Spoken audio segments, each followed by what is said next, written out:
Landing. There is a place in my heart that has been too painful to mention. A known rule from home, it will moan to me as I speak to you in tones.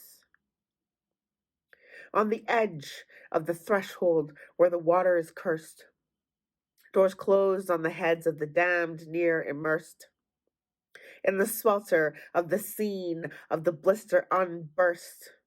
the chancel of fell design concealed glints of sunburst.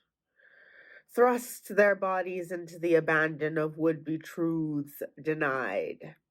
Abused, discarded, and decried, bound in the bloodthirsty roiling of a continental lie. Saw their ancestors fly into the storm of their own shuttering eyes, concealing the heat of ore, in rage-red smolder, groaning in its warp. They kept the calm of resign and the passion of rebellion, giving nuclei to atomic creations, coaxing bone memory from Atlantic skeletons, the seat of the souls of nations, risen in the form of children born only to die. Living on a brandished, blanched lie, we took on the heat of the cauldron of sear and hiss. We drink deeply now, down to our bones, and by the dint in our wrists turn the gestures of livelihood into signs of a stylish diss, smiling with teeth made of enamel formed in the molten armor of our ancestors' marrow,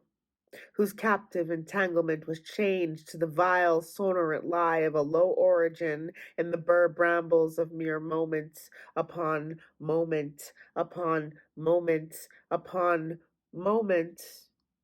until it became time for us to realize that we are the stolen who found a home within open stride. In the rise of distant tides that call our eyes to dizzying rounds that allow the scope and breadth for the drumming up of a calculated guess at what made that message we acknowledge with that fondness on our lips and caution in our fingertips.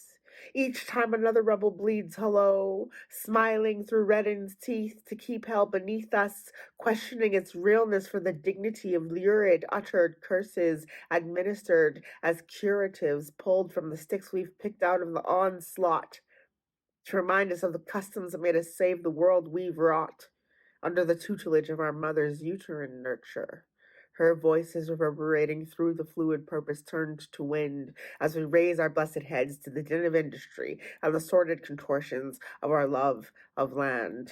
Her molten tones that consumed all of our bronzed arrogance and smelted our iron metal to be folded into the alchemy of our older luster that cloaks our newer customs, until we cluster our complaints at the footsteps of our elders, and we wept for their remembrance, for we've grown to know what they have been told to name as golden, the solstice, the passage of seasons, and the landing of our feet from Ari drifts into the fume of cooling pits that keep charcoal in the springtime and fire in the winter, heat flung of a hearthstone that spits, so we could bask in their back-raised brazen protective rage, chasing the minions of the masters of none over the cliffs of our gods, who eschew the words some of us now use for them,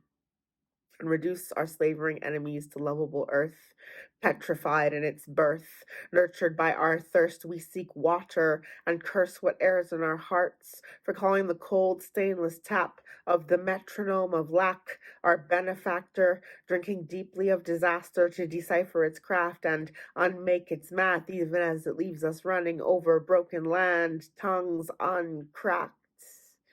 My proud heaving chest, my eyes, my yes man behest, less agreements than imperative pressure, my sachet in salute to the way my mother still walks defiantly past the tyrant screams built into the dreams of every immigrant queen, of every common castle built with uncommon hustle, lunging toward the affront of danger with billow and blaze that burn lasting warning into her children, who gather and rally to back down disaster at the sound of her grave, deepening laughter that buried Babel to the rafters time and time again,